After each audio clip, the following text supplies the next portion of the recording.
Igikorwa Hassan Suluhu umukuru w'igihugu ca Tanzania yakoze canyiganjije isi kinyiganza kakagwi kare gafise objectif canke intumbero yo kumusenyura yo kumuburizamwo yo kumunaniza eka yo kwihariza no gufata Tanzania n'ubundi burere bihanamiye muri rusangi. Samia yakoze iki? Samia yakoze ikintu kitahimbaye na gato igihugu c'u Rwanda, ikintu kitahimbaye na gato Kenya, ikintu kitahimbaye na gato Uganda, eka nabampatsi bihugu n'abandi benshi bari bafise agatima eka n'intumbero nk'iyo dusanzwe tuganira ko misi yose. Samia nk'umudamu bari baramusuzuguye ubwa mbere bibaza ngo bagize imvururu mu matora bazobishobora. Samia baramusuzugura bibaza ngo ntazorahira, bibaza ngo ntibizogenda uko bagomba, ntibizogenda uko agomba, bizogenda uko bagomba hanyuma bashike ku ndoto zabo. N'ayandi majambo ariko arakwiragizwa na systeme bako barafatisha ubu muri no mwanya tugenda turazikurikirana. Ariko Samia igikorwa yakoze bikanze bose. Samia bari bazomuhanisha ibi bintu ngo yafunze abantu benshi ngo agasakisaki, abandi baricwa, abandi baburirwa irengero, ariko Samia ko rafise IQ iri hejuru. Samia n'umukuru w'igihugu yumvira impanuro z'indongozi zamaze kukamerika, zamaze gusha, zirabona neza iyo ibi bintu bigana, baramubwira ati utegerezwa gukoresha strategy z'ubwenge. Ikintu Samia yarayakoze, ikintu Samia yakoze ni ikintu ku au niveau diplomatique, ku rubuga rwa diplomasi ni ikintu gikomeye cyane gose twese cadukanze. Ati vyifashe gute? Reka mbanza ndabumvishe dukurikiranire hamwe rino jambo yarivugiye muri amashinga amateka Samia aho bariko barimika barahiza abashinga amateka bashasha bo kuri no leta yiwe shasha. Iri jambo riraremereye cyane kandi turi kuri kure twiyumvira mu niyumvire kuki Samia akoresheje ino strategy muri uno mwanya bimeze gute. Reka turi kurikirane bishobotse, ndafata kanya ndari basigurire riri mu Giswahili, ndagira ko ndari basigurira duhejeje kuryumviriza ni ijambo ry'umunota mike, ni nk'umunota umwe, ndazi ko twihanganira byinshi kandi nibisanzwe bitameze neza turabikurikirana. Reka twumvirize Samia ino strategy azanye hanyuma turaza turabire hamwe. Amakuru ni menshi, turaraba umukuru w'igihugu cyacu ceza Evariste ndayishimiye general majoro urugendo yafashe n'ivyo agiyemwo navyo nyene vyakomanze igihugu c'u Rwanda cyane murabizi ari hakurya Akanyaru. Iyo bumvise umukuru w'igihugu cyacu ciza c'u Burundi Evariste ndayishimiye agiye muri Kongo ni kanatsinda murazi gisirikare cy'u Burundi cyo biko kiriko kirabakorera obstacle idasanzwe mu burasirazuba bwa Kongo. Turumvirize hamwe, dufate kano kanya twumvirize rino jambo rya Samia na gace na ka extrait aho avuga bino bintu bikomeye vyakanze Kenya, Uganda n'abari basanzwe bafise umugambi wo kumuhirika no kumwambika ibara ry'ubwicanyi n'ibindi byinshi. Murazi ko batumye ICC sentare mpanavyaha arayirukana. Reka twumve ubunaho yazindukanye iki canke Samia yakoresheje inzira iyihe. Twagiye. Mheshimiwa Spika, kuna wakati vijana hufuata mkumbo. Mwubahwa muko Speaker, Mheshimiwa Speaker, hano niko rekana avuga ngo hari gihe vijana wanafata mkumbo, hari gihe abajene ugwaruka Gen Z ikurikiraga kuku mkumbo agakuku vyandi vyagasakisaki vyandi vy'ikiryoha tugende twagiye vy'ikiryoha tugende aho yaha tugende twagiye bakagukomeza wari usanzwe udakomeye, ariko kubera agakuku utazi n'ivyo rimwo ingaruka amategeko abihana, nuko co bari icaha nuko ryo bari kosa, kuko mu mategeko ari icaha akabaho nikosa, ukabijamwo kugakuku utazi yo bizogutwara. Samia nk'umuvyeyi yaje azindukanye canke azanye ino strategy. Tumumvirize. Ushabiki. Ninatambua kwamba vijana wengi waliokamatwa na kushtakiwa kwa makosa ya uhaini.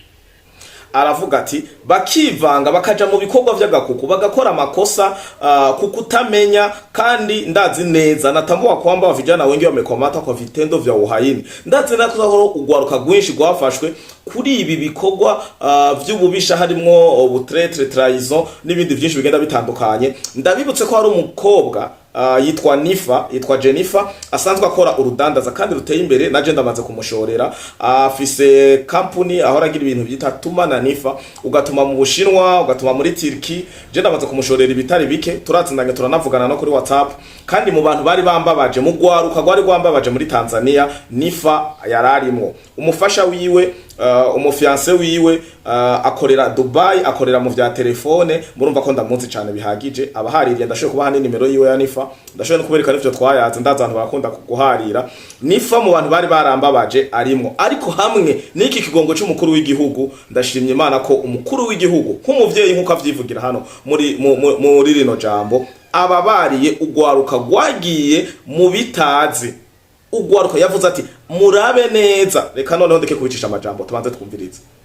Hawakujua wanachokifanya.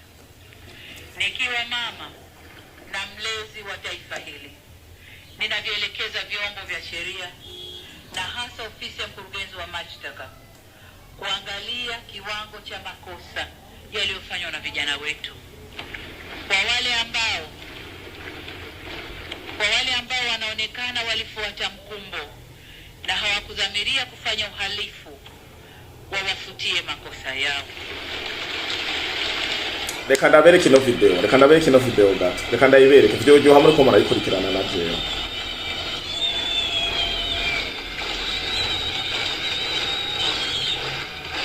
Aba nabashinga amateka bace bahagurukira rimwe baraninahaza itegeko Samia yaratanze nk'umuvyeyi, yabivuze nk'umuvyeyi.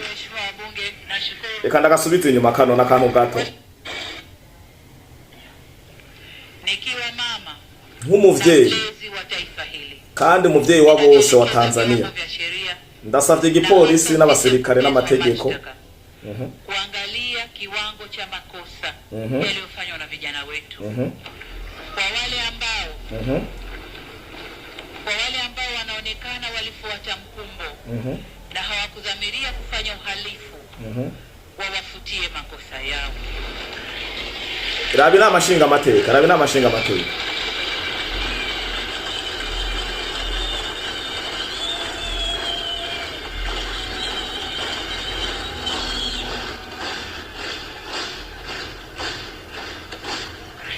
Yes, reka rero tubandane.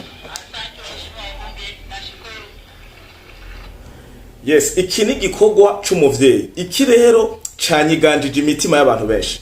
Ubu mu Batanzania abavyeyi bako baravuga ati abana bacu bagiye gucibwa imanza zo gupfa, abana bacu tuzosubira kubabona, abana bacu bahenzwa n'ibi bisare vyo muri Kenya vyaje kubabesha ngo bije kubafata ukuboko, bahendwa na Kagame, bahendwa na Ruto, bahendwa na Museveni, bahendwa n'abatindi Rusu n'abandi benshi n'abampatsi igihugu. Sirito harimwe abazungu, harimwe koko cyane ko abazungu ko turabizi ko aribo bama misi yose bazana imvururu. Abavyeyi bari barataye ubwenge, abavyeyi bari baraturubuye ibitaro bivura mu mutwe vyareko birakira abavyeyi ku gasakisaki, vyakira abagabo babo babigiriyemwo bari mu busho, vyakira abagore babo bari mu busho.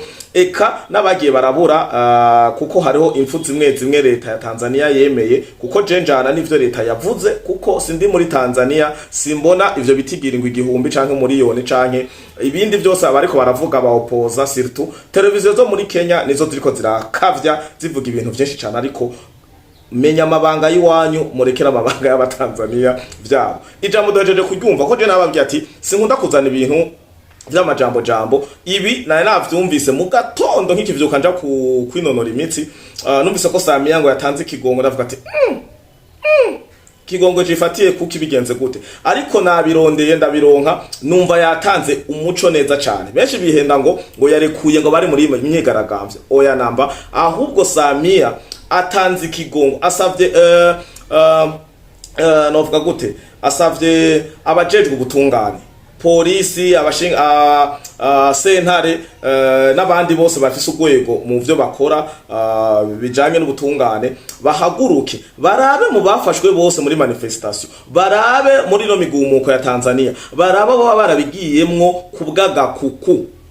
Ni araprecisa kubwagakuku, kuko ari umuntu namuravye ati nk'uyu cyangwa karamwumviriza. Hari strategie nyinshi noneho murabizi kunsumvya, hari abakurikirana Free Podcast TV basanzwe bazi systeme zo kudokimenta canke gutohoza interrogatoire, strategie za interrogatoire, gasanga umuntu yavuze n'ivyo atovuze. Samia niko yavuze ntiyavuze ati ngo gende mugurura ubusho bwose murekure, yavuze ati gende murabe abo barabigiyemwo ku bw'agakuku, kandi ndazi bariho ni benshi cyane. Hari ababikoze santima ho Samia taenda sijui nini na nini, barajanga aho baratamba ku ma TikTok n'ibindi byinshi, bamwe bacigwa 24 ndababwiye ko arabanza gucigwa urubanza rwo gupfa. Urumva katari kintu coroshe cyane nk'umuvyeyi nka mama Nifa, je mvuga Nifa kuko no yagaragaye cyane, no twese twabonye nka mama Nifa wa mudada yatamba kuri TikTok, ubu yumvise rino jambo agaca abona n'umwana wiwe baramurekuye, uzoza kumubwira ngo Samia ngo yari yakoze ibi nibi ngo Samia ngo burya yagitse ukuntu ngo ya mugore mwaramubesha n'umuvyeyi, ahubwo umwana wanje mwari mwaramushutse, mwari mwaramubesha. Samia iki gikorwa rero akoze ni igikorwa gikoze mu mboni y'abari biteze ngo bariko baratera ishavu, baraduza yasira bagira ibi n'ibindi, imigambi gahitse kugira bamutembagarize ubutegetsi. Samia umuntu yaguhanuye kino kintu, umuntu yaguhanuye ino strategie, j'apprécie beaucoup. Rero reka Samia ntitumutebeko cyane, tuje kwa nyene cubahiro Evariste ndayishimiye, umukuru w'igihugu cyacu ciza cy'u Burundi yagiye yafashe urugendo mu gatondo agana muri Kongo Kinshasa. Reka turabe uko itangazo ryo muri presidence ribivuga kugira simpave ndabasomera ibitari byo canke nongereko kuko sindabikunda. Communiqué de presse numéro 024/2025. Le bureau chargé de l'information, de la communication du porte-parole du président de la République a l'honneur d'informer le public que son Excellence Evariste Ndayishimiye, président de la République du Burundi, voyage à destination de Kinshasa, à République démocratique du Congo, pour prendre part au 9e sommet ordinaire de la conférence internationale sur la région des Grands Lacs, CIRGL, prévu ce 15 novembre 2025. Fait à Gitega le 15 novembre 2025. Chef de bureau et porte-parole du président de la République, Rosine Guylaine Gatoni. Communiqué irihan. Mugondi batako mwayironse hengiye. Yes, umukuru w'igihugu rero yafashe urugendo Kinshasa muri nama y'icenda y'ibijanye n'ibihugu byo biri mu biyaga bigari, ibiyaga binini le Grand Lac. Rero aha benshi nazindutse numva naho nyene ama pour parler, numvise amarimer, numvise ibintu byinshi ngo umukuru w'igihugu c'u Burundi, umva ofete Evariste ndayishimiye umukuru w'igihugu cyacu ciza c'u Burundi ahuye na Tshisekedi hakurya Akanyaru ni niyumvira none Evariste agiye mu gihugu ca Kongo, nagiye mu gihugu c'u Rwanda, mujegezwa niki? Uburundi ni gihugu hari indirimbo ya Leonce Ngabo. Oui, umengo Sagamba, on dirait ayo majambo ari muri Sagamba. Okay, umenga ari ngaho oye. Atari ngaho ari mu yindi ndirimbo ivuga ngo agahugu ndanda ngo asagahugu ni muri yo nyene. Benshi bibaza ngo Burundi nakantu nyene kakavirigire nakantu ushoboye kuzingazinga ugahonyora avec la superficie de 27000 quelque chose kilomètres carrés, gashamba ngo nakantu nyene ngo naga province ka Kongo ngo wocohonyora. No, Uburundi bwabebereye imbiri bindwi ngo ndabibabwira, ndaza mu mwanya tuvugane, turabire hamwe amakuru y'urugamba, ndababwire abamaze kwishikana, ndababwire ko hari amakuru ariko araca ku gasakisaki mu Rwanda ngo FDLR bagera ku 66 bamaze gushikanwa mu Rwanda, ngo baciye muri Monesco. Ibi turaza tubirabe, ndaza ndababwira kumwe abasirikare b'u Rwanda bariko bariba inka bafata ku nguvu, bongera bagurisha amatongo y'uduce bariko baragenda bavamo. Ndaza ndababwira mu makuru y'intambara arahari ni menshi kuko ndibaza ko muriko murabona amafoto y'ibiziga n'ibindi byinshi. Ndaza tubirabire mu gaseke k'amakuru y'intambara inyuma y'ano makuru, ndeke kubavangira. Turi mu makuru ya diplomasi uno munsi aho Evariste Ndayishimiye ngo nako ndababwira ari muri Kinshasa yamaze gushika. Video ndibaza ko mwayibonye canke mwoba muvyumvise ndabivuze. Evariste Ndayishimiye general wacu ari Kinshasa, murabizi neza ko inama n'ubundi bien sûr ni yahera barabonana na Tshisekedi. Rero ibi nivyo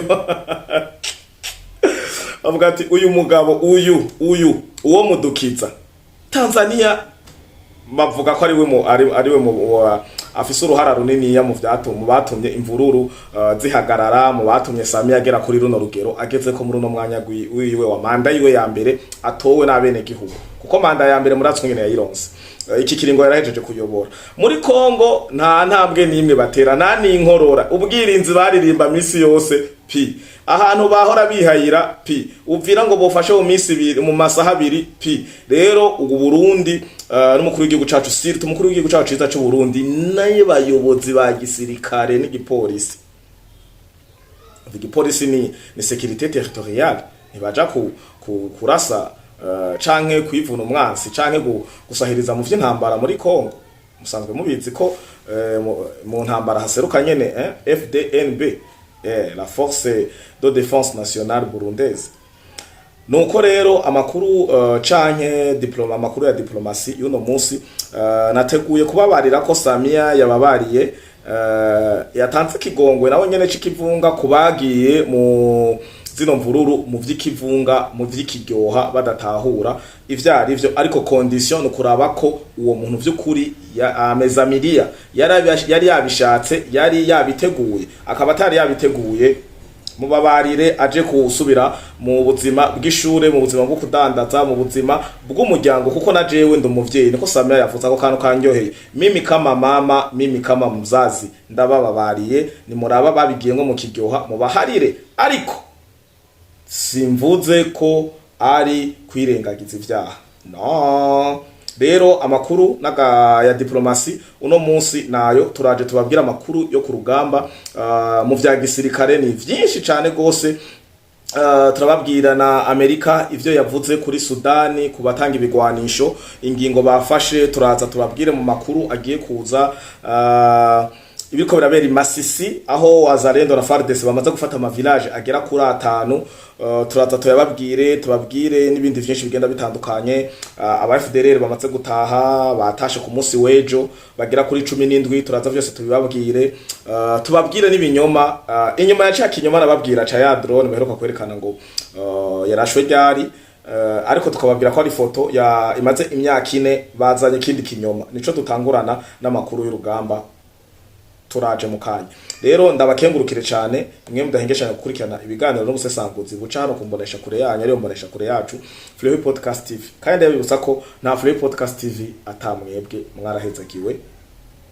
Ciao ciao, mugire isabato nziza. Nibagiye no kubaramutsa no kubaha ikaze abanyesabato uno munsi, mugire isabato nziza cyane. Hama aba profita umunsi wa gatandatu gukora ibikorwa by'isuku, haba mu mabarabara aho basanzwe bakorera mu mabiro. Kenshi urakunda gusanga ibujumbura bose bari mu tennis de sport, baba bari muri tennis sport, harabaje kwinonora imitsi ku matanganyika, ku ma plage, mu majardin, mu ma park, bafata abandi bagenda za Bugarama, bafata ama trip bakaja ruguru guprofita kugira ka weekend. Uraza indwi yose hari stress nyinshi zo ku kazi, ama dossier abagukankamira, sinzi bigucanga ivyo wihenda, bakwiba abo kumagishe yo ku mabanki ugasanga bamwivye, yihenze yatanze amahera menshi. Buca bisaba ko umuntu yirorasha agaca afata akaja kutanganyika. Kiyaga turagifise ciza cyane kiva mu Kongo, ari akurubibe kwa Kongo rayose Tanganyika iravayo mbakiyo Tanzania.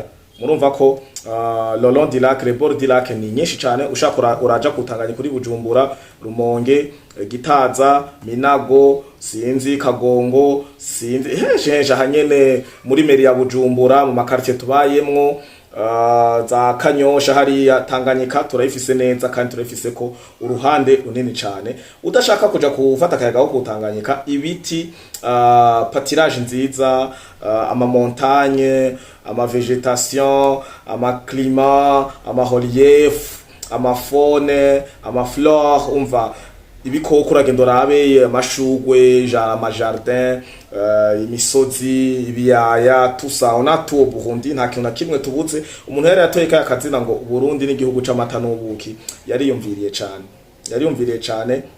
Nivyo nta kintu na kimwe Burundi bubuze, ahubwo Burundi ikintu cari kibuze bwari ubumwe no gusenyera ku mugozi umwe,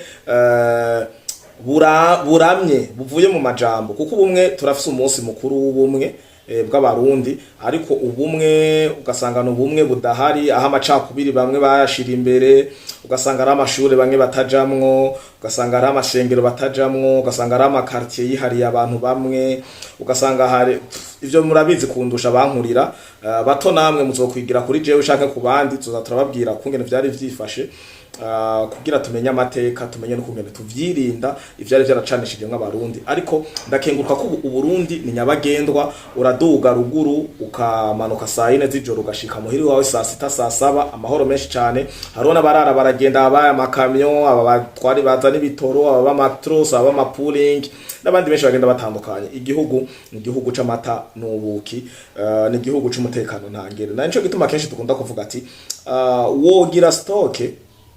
wogira stock mutegere neza wogira kawunga igira ku mabati ukagira bismart ukagira inkoko ukagira vyose amafrigo amwe arara muri salon n'andi mu vyumba vy'abana ariko uko ugiye guteka bakurasa iyo stock ntayuge izobungwa izogiribwa n'imbeba usange na frigo amatara yaracitse bararashe konteri yawe inyama n'amafi vyapfiriye muri frigo ariko wirira inyabutongo witeramira ku gacupa kawe kamwe kubanwa icupa mvuze icupa mugabo si nuko tuca twumva inzoga agacupa raho gacupa kifana kisongo kukiyeri kiki ibintu bigenda bitandukanya kaji amata mu kirahuri caye mu chance biravana uzi neza ko uhavukama inka yawe ugaterera amasaya ariyo yose wagoroye amaguru ku ndava atarusasu atamupanga atacumu ataza za radio z'agasakisaki ziguma zitera ubwoba abarundi ndumva ko ari ikindi kintu muba murondera uburundi amahoro arahari kandi tuyashime ico nsaba ni ndongozi zacu gukora iterambere abarundi bashaka seto kandi iterambere abarundi dushaka ni rinini twitonde babidukorere ku murongo sigure turashaka amatara hose uburundi bwose kuva ku rubebe gushika ku rundi sigikorwa coroshe harura inzu ni konteri y'amatara ni y'amazi sigikorwa coroshe expansion narababwiye yaje ku muvuduko udasanzwe ifoko regidezo yipanga nimba yari ipanze naho birasaba kurungika abakozi regide zifise bose tubabona hi Bujumbura benshi mu ntara nivyo regide zirahari mugabo gacu usanga bisaba uburyo bw'amamendevre n'ibindi byinshi ntiwokoresha busanzwe uhemba ku kwezi gusa bishoboke sasa turashaka ko amahoro yarahari turashaka regide zone amazi n'amatara turashaka ko economy y'igihugu ivyo ngiye muri economy ngiye muri rusange ko byose bigize economy turashaka education turashaka amagara meza ku magara meza hondi baza ko biragenda neza mbere ndiyumvira gutanguza ikiganiro kuri ingoma magazine n'ivyankundira canke naho nkazorondera abandi tubifashanya cyo kuza turatemberera ibisata bimwe by'u Burundi turabiterambera aho bigeze ko hari abantu baciyumvira ngo la medicine obuhundira cari hasi no ubu ndakubwiye ko ni ingwara nke zotuma umuntu aja kwivuza hanze canke ama examen amwe twaja ngo Kenya Nairobi tukaja za Turkey France Inde hehe ubu mu Burundi byinshi birakogwa surtout za Tanganyika Kea surtout Ikarusi surtout kiriya kigo cy'umutambukanyi w'igihugu arafise ibipimo ama examen menshi namvise hakoregwa tukagenda tukagira visite bakatwereka bimeze gute ko tuvyumva nivyo ndibaza ko icyo atakosa riba ririmwo surtout ndibaza ko habayeho amatara amazi ibintu vyankenerwa mu buzima kuko murabizi ko atamazi zakorera n'izindi ndwara nyinshi abantu bafite amatoilette yo mu mazu barabizi amazi nk'imisi birataza kungene bamumerewe tukagenda ku vy'amagara ni bon education ni sawa hanyuma kamwe n'amahoro nibi bingahe kuko ntushe gukora ntushe ku investir utagira amagara meza ku investir utize ni sawa mugabo bisaba gukoresha biza aba economist aba comptable n'abandi benshi bagenda batandukanye turasaba transport c'est bon connexion télécommunication tugasaba amabarabara agezweho déplacement zigezweho nivyo byose biri muri transport et communication urumva hari ubushikiranganje nyene butegerezwa kwikangura bukaja ku muvuduko udasanzwe kugira uburundi buje mu mbono ya yindi nyene mugabo nkaca ndabibutsa ko turi mu bihugu vyafatiwe ibihano kuva 2015 le budget n'autorise pas ko byose tubija ko ku muvuduko nk'uyo nkongera nkashima cyane iki gikorwa umukuru w'igihugu cyacu ciza cy'u Burundi yakoze kudandaza ubutare ku mugaragaro. Ejo bashoye amakamyo agera kuri 15 niba tarenga chiffre exact ntayo nibuka neza, gusa narumvise 15 uko. Kandi umukuru w'igihugu narabonye ikiganiro bivugwa ko hoba harinjiye imiliyoni 6 z'amadolari, sinzi ko zirenga, sinzi ko ari miliyoni canke miliyaridi, ariko narumvise le chiffre 6. Ndibaza ko namwe mwabironse. Ndiko ndavuga ati bibandangije ku muvuduko nk'uyu, ejo ho naranabonye twara tubona ngo amakontinere ngo aragiye, simbone ibiri ndani. Ubutare yashoye ejo narabonye barakoze neza gufirima ivyari vy'indani, nabibonye ikamyo imwe ari mutuntu twirabura, sinarinzi ko burya naburya ari ubutare. Niho babandi badatohoza canke batitonda babandi nyine bakorana na bampatsi ibihugu, umwe ahora yinyamurage Cimamanda ngo bashoye ivyondo, n'abandi benshi ngo bashoye ibitagira tenere ba Faustin Ndikumana, n'abandi baza kwipuza ide. Kandi ifoko tuza kurabira hamwe n'igituma Pacifique ba Frederic n'abandi benshi bahagurutse baza kuvugira Faustin Ndikumana. Ndaza ndabibabwira bimwe biri muri vie prive, ariko ni ngombwa kuko nabonyene nabonye bagera kure. Bigeze muri ivyo turaza tubivuge ko kandi n'uburenganzira bwacu kubya basaba liberté d'expression, natwe turayisavye, muvuze tuzovuga. Nizere rero ko ntabarambiye, mwahezagiwe, hama mugire isabato nziza, mugire weekend nziza mu rundi rurimi. Turasubira mu kanya mu makuru y'intambara. Murakoze.